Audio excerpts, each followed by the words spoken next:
Today on the Daily Dose, Squanto and the Pilgrims. Between 1492 and 1880, some 2 to 5 million Native Americans found themselves enslaved by European traders, including Tisquantum, or Squanto as he became known by early English settlers at Plymouth Colony. A member of the Patuxet Tribe of the Wampanoag People, Squanto escaped his enslavement in Spain with the help of a Catholic priest, making his way to London, where he learned the ways and language of the English under the employment of John Slaney, treasurer of the Newfoundland Company, responsible for colonizing Cove in 1610.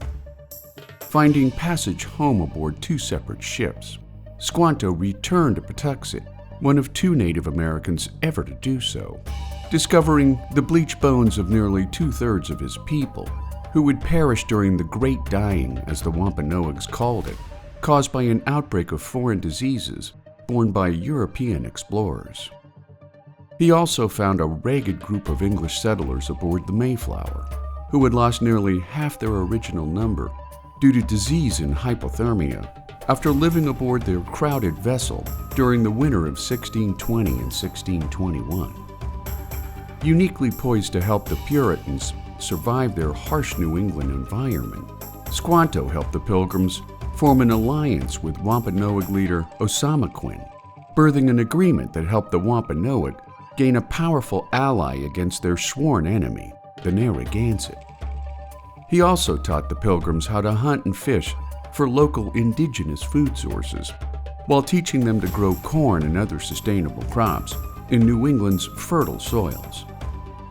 Memorialized, if not mythologized, in the now popular American holiday of Thanksgiving, the Pilgrims most likely failed to invite the Wampanoag to their first harvest celebration, but rather attracted a tense gathering of some 90 Wampanoag warriors who had responded to a volley of celebratory gunfire unleashed by the Pilgrims at Plymouth. Once the warriors determined that the gunfire lacked any hostile intent, they contributed 5 deer to the feast before helping the Pilgrims celebrate their survival in November of 1621. Relations between Native Americans and European settlers soon deteriorated, however, after subsequent treaties led to the subjugation of Native Americans and the usurpation of Native American lands, leading some historians to speculate that Squanto may have been poisoned to death by his own people late in 1622, making the unique skills and diplomacies of Squanto an important lifeboat of sorts